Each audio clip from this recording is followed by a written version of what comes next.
حضرت عیسیٰ علیہ السلام کے پاس ایک شخص آیا تو اس نے آ کے کہا میں نے آپ کے ساتھ رہنا ہے حضور، میں نے آپ کے ساتھ رہنا ہے۔ آپ فرمانے لگے دنیا دار بن کے رہو گے کہ دیندار؟ کہنے لگا جی میں دیندار بن کے رہوں گا۔ فرمانے لگے دنیا کی طلب نہ کرنا ورنہ میری صحبت میں نہیں رہ سکو۔ حضرت عیسیٰ علیہ السلام نے شادی نہیں کی، مکان ہی نہیں بنایا، ایک تکیہ، ایک پیالہ، ایک کمبل، جہاں رات ہوتی وہیں سو جاتے۔ ایک دن ایک شخص کو دیکھا کہ وہ نا ڈھلان بنی ہوئی تھی، پتھر کی پہاڑ تھوڑی سی ڈھلان بنی ہوئی تھی تو نیچے لیٹا ہوا ہے۔ آپ نے کمبل بھی صدقہ کر دیا، کہنے لگے آج کے بعد جہاں ڈھلان بنے گی وہاں سو جائیں گے، کمبل کی ضرورت ہی کوئی نہیں۔ کچھ دنوں کے بعد ایک شخص کو دیکھا کہ وہ اپنے ہاتھ کا تکیہ بنا کے سویا ہوا ہے، تکیہ بھی خیرات کر دیا، کہنے لگے اس کے بغیر بھی گزارا ہو سکتا ہے۔ کچھ دنوں کے بعد دیکھا کہ ایک آدمی چلو میں پانی پی رہا ہے، پیالہ بھی اللہ کے راستے میں دے دیا، کہنے لگے چل جائے گا کام اس کے بغیر۔ پر میں دنیا دار بن کے نہ آنا، کہنے لگا نہیں صاحب میں دیندار بن کے آؤں گا۔ جناب عیسیٰ علیہ السلام نے رکھ لیا۔ آپ پہلے دن ہی کہنے لگے چل آجا روٹی کھا لے، 3 روٹیاں منگائیں، اس کو ساتھ بٹھایا، فرمانے لگے میں تو ایک کھاؤں گا، تو کتنی کھائے گا؟ کہنے لگا جی میں بھی ایک ہی کھاؤں گا۔ ایک روٹی اس نے کھا لی، ایک آپ نے کھا لی، تیسری روٹی چھوڑ کے جناب عیسیٰ علیہ السلام دریا کنارے وضو کرنے چلے گئے۔ واپس آئے تو روٹی کوئی نہیں تھی۔ اللہ کے نبی تھے، جان گئے۔ رب کریم کا بندہ بھی جان جاتا ہے۔ اقبال کہتے ہیں اولیاء کیا ہیں جواسی سلول قلوب، کہتے ہیں رب کے ولی کو ٹٹولا نہ کر، وہ تو دلوں کے حال بھی جانتا ہے۔ انہیں ٹٹولا نہ کر، غبار آلود سمجھ کر حکارت سے نہ دیکھ ان کو، انہی کی ٹھوکروں سے سلطنت بنتی بگڑتی ہے۔ اور اقبال کہتے ہیں نہ تیغ و تیر میں نہ لشکر و سپاہ میں، نہ تیغ و تیر میں نہ لشکر و سپاہ میں، کہتے ہیں نہ تلوار میں نہ تیر میں نہ لشکر میں نہ فوجوں میں، نہ تیغ و تیر میں نہ لشکر و سپاہ میں ہے، جو بات مرد قلندر کی بارگاہ میں ہے، جو بات مرد قلندر کی بارگاہ میں۔ تیسری روٹی کدھر ہے؟ کہنے لگا حضور مجھے نہیں پتا۔ فرمانے لگے تجھے پتا ہے پر تو بتا نہیں رہا۔ کہنے لگا مجھے تیسری روٹی کا پتا۔ حضرت عیسیٰ علیہ السلام میں ایک ہرنی جا رہی تھی، اس کے ساتھ 2 بچے تھے، آپ نے ایک بچہ پکڑا، اس کو ذبح کیا، لکڑی جلائی، اس کو بھونا، اس کو بھی کھلایا، خود بھی کھایا، ہڈیاں جمع کر دیں۔ جب وہ ہڈیاں اس پہلو کو ذرا سمجھیے گا، جب کھا بیٹھے ہڈیاں جمع، وہ ہرنی بھی کھڑی ہے، دوسرا بچہ بھی کھڑا ہے، ایک بچہ کا ذبح کر کے کھا لیا، دوسرا کھڑا ہے۔ جب پیٹ بھر لیے وہ بھی ڈکار لینے لگا سامنے، تو حضرت عیسیٰ علیہ السلام ہڈیوں سے کہنے لگے چلو اٹھ جاؤ اللہ کے حکم سے۔ ہرنی کا بچہ پھر سے زندہ ہو گیا، وہ چلا گیا، ماں اس کو ساتھ لے کے روانہ۔ آپ فرمانے لگے دیکھ اللہ نے مجھے معجزہ دیا ہے، ہم نے کھا بھی لیا ہے اور بچہ چلا بھی گیا ہے، ہمارے پیٹ میں ہے بھی، اور اب تو بتا دے روٹی کس نے کھائی ہے؟ کہنے لگا جی مجھے نہیں پتا، نہیں پتا مجھے۔ حضرت عیسیٰ علیہ السلام اس کو ساتھ لے کے بڑھے تو دریا کے اوپر، پانی کے اوپر پیدل چلنے لگے، دریا پار کر گئے۔ فرمانے لگے تو پانی پہ چلتا رہا ہے، سارا پانی کراس کر گیا ہے تو ڈوبا نہیں، اب بتا دے روٹی کس کے پاس ہے؟ کہنے لگا نہیں پتا، مجھے پتا۔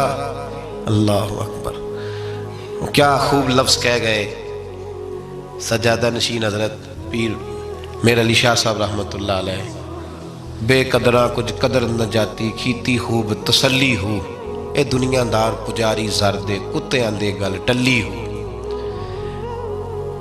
سارا دریا اتنا بڑا دیکھتے ہیں لوگ، جو آتے ہیں نا درویشوں کے پاس، بڑے رنگ دیکھتے ہیں پر بدلتے نہیں، رنگ بڑے دیکھتے ہیں پر اپنے آپ کو تبدیل، او 5 فقیروں کسے نہیں مارے آئے ہوئی چور اندر دا ہو، دیکھتے بڑا کچھ ہے بدلتے نہیں۔ نہ بدلا، حضرت عیسیٰ کہنے لگے منوا کے میں بھی چھوڑوں گا، تو مانے گا۔ آپ نے نا ریت کٹھی کی، ریت 3 حصوں میں ریت جمع کر لی اور پھر اس پر کچھ پڑھ کے پھونکا تو وہ سونا بن گئی۔ 3 ڈھیریاں تھی ریت کی، پھونکا تو سونا بن گئی۔ آپ فرمانے لگے یہ سونا تیرا، ایک ڈھیری تیری، ایک میری، اور تیسری اس کی جس نے تیسری روٹی کھائی ہے۔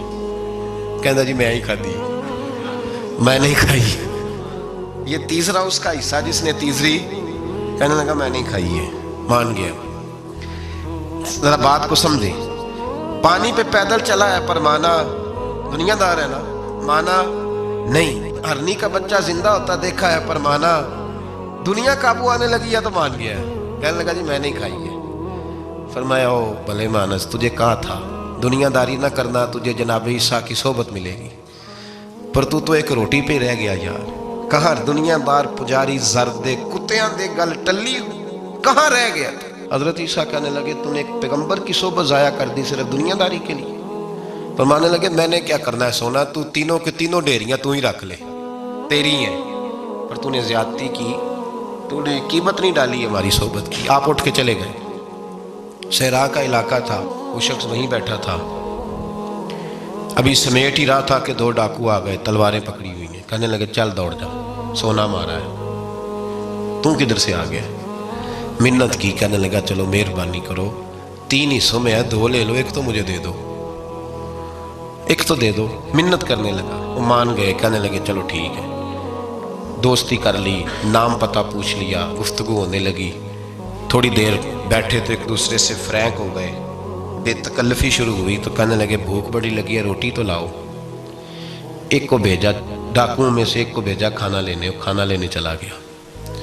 اب یہ دونوں پیچھے رہ گئے، ایک وہ روٹی کھانے والا اور ایک ڈاکو. تو آپس میں کہنے لگے یار یہ تیرا پوچھتا ہے وہ روٹی کھانے والا، تیرا اس کے ساتھ کیا تعلق ہے؟ کچھ بھی نہیں، ڈاکو ڈاکو سجن ہے. کہنے لگے ایسے ہی اتنا سونا اسے دے رہے ہو، آتا ہے تو دونوں پکڑ کے مار دیتے ہیں اس کو، اور سونا دونوں آدھا آدھا بانٹتے ہیں. بالکل ٹھیک ہے، میرا کون تھا، چچا کا بیٹا ہے، چھوڑو. ویسے اس دور میں چچا کے بیٹے بھی پکڑ ہی لیتے ہیں اگر کبھی مسئلہ بن جائے تو. چلو جی فیصلہ ہو گیا. اب وہ جو گیا وہ بھی تو دنیا دار تھا نا، اس نے کھانا خریدا تو اس نے کہا میرا کون سا ان سے یہ رہنا ہے. اس نے روٹی میں زہر ڈال دیا.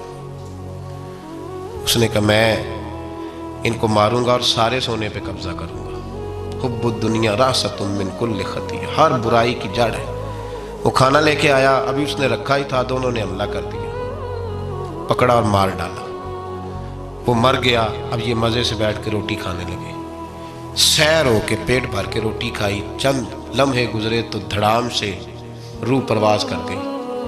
حضرت عیسیٰ 1 گھنٹے کے بعد گزرے. 3 لاشیں پڑی اور سونا ویسے کا ویسا پڑا. ایس ووٹی کئی خامن کیتے، جو کیتا سو کھانا، سونا ویسے کا ویسے پڑا ہے. جناب عیسیٰ علیہ السلام کھڑے ہو کے اپنے حواریوں سے کہنے لگے اس کو کہا تھا تو صحبت حاصل کر، دنیا داری سے بچ.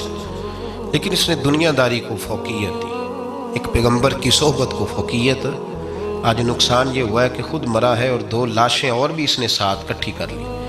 دنیا داری سے بچ جائیں، اس سے بچیں، ضرورت کی حاصل کریں، ضرورت سے زیادہ نہیں. ضرور محنت کریں، جد و جہد، حلال روزی کمائیں اللہ کے راستے میں دینے کے لیے، غریبوں کی مدد کرنے کے لیے ضرور کریں، لیکن اس کو مشن نہ بنائیں. یہ مشن نہیں. اگر آپ نے صبح سے لے کے شام تک 3 گھنٹے وقت گزارا ہے تو پھر آپ کا 2 گھنٹے اگر دنیا میں گزرے تو 1 گھنٹہ دین میں گزرنا چاہیے نا، ورنہ آپ کا دن ضائع ہو گیا ہے. کم از کم تیسرا حصہ تو دین کو دو.